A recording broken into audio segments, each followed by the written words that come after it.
बिल्कुल आएगी आएगी, चिंता मत कर। Hello friend, good morning. My name is Ashok Singh Bohra और आप देख रहे हैं मेरा अशोका। आज है फुलदेई का त्यौहार, उत्तराखंड का लोक पर्व, जिसको हम मनाएंगे और आपको दिखाएंगे। तो अंत तक जरूर देखना और चैनल को सब्सक्राइब करना मत भूलना। तब तक मैं जा रहा हूँ नहाने। नहाने के बाद दोबारा आता हूँ। मम्मी मुझे बार बार डांट रही है, नहा ले नहा ले नहा ले। मैं तो हैंडसम ही हूँ ना पहले से ही, वैसे ही और हैंडसम लोग ना आगे। So don't forget to subscribe. ये देखिए मेरी माता जी आ चुकी हैं यहाँ पे। My mom.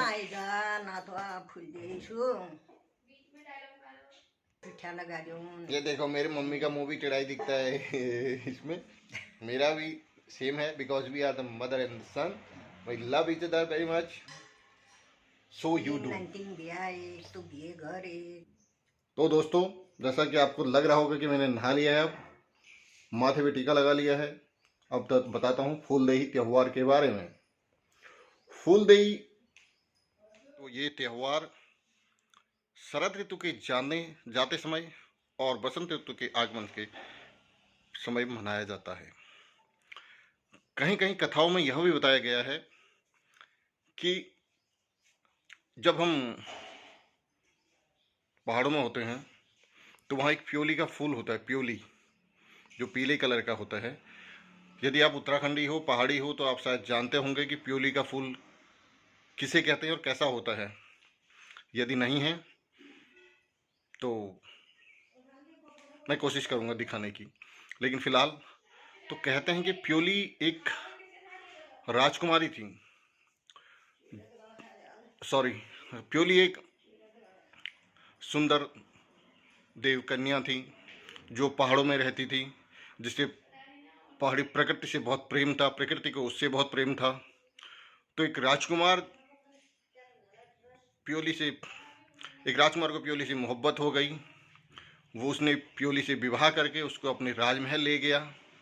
प्योली के राजमहल जाते ही पहाड़ों की नदी, झरने, पेड़ पौधे सब मुरझाने और सूखने लगे और वहाँ महल में प्योली का मन नहीं लगता था। वो भी मुरझाई मुरझाई सी रहने लगी, बीमार सी रहने लगी। प्योली ने राजकुमार से निवेदन किया कि मुझे तुम जहाँ से लाए हो वहीं पहाड़ों के बीच में छोड़ दो, मैं वहीं खुश रहूँगी, वहीं स्वस्थ रहूँगी। लेकिन राजकुमार ने ऐसा नहीं किया। तो धीरे धीरे धीरे प्योली और बीमार पड़ती गई। एक दिन मृत्यु से ठीक पहले प्योली ने राजकुमार से कहा कि मुझे तुम वहीं दफना देना, वहीं जला देना, मेरी समाधि वहीं बना देना जहाँ से तुम मुझे लाए थे। राजकुमार ने ठीक वैसा ही किया।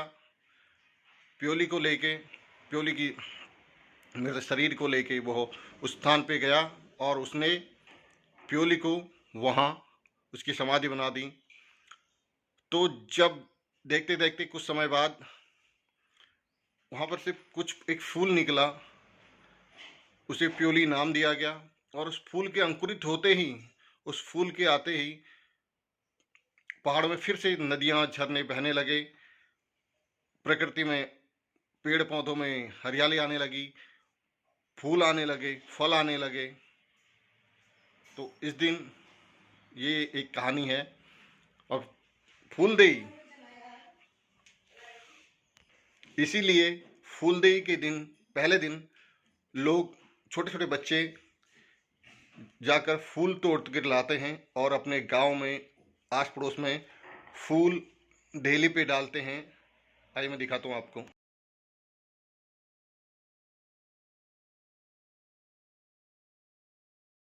कि जो भी फूलदेई के दिन फूल डालने ढेली पे आता है, उनको चावल, गुड़ और फूल और बच्चों को थोड़ा पैसा दिया जाता है, जिससे उनमें खुशी होती है।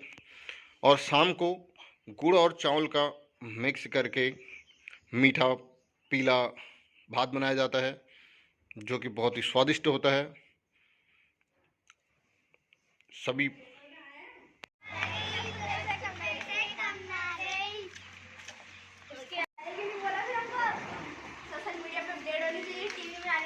बिल्कुल आएगी आएगी, चिंता मत कर।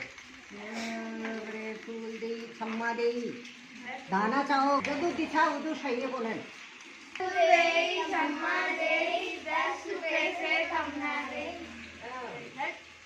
ये नया चल ऊपर से चावल भी देगी, ऊपर से चावल भी देगी, गुड़ की लोड। चाचा बताओ मैं राशि जी में ऐसे नहीं बस चाचा ने हाथ धोए आए नहीं थे बस ये आदमी है दीदी बगैर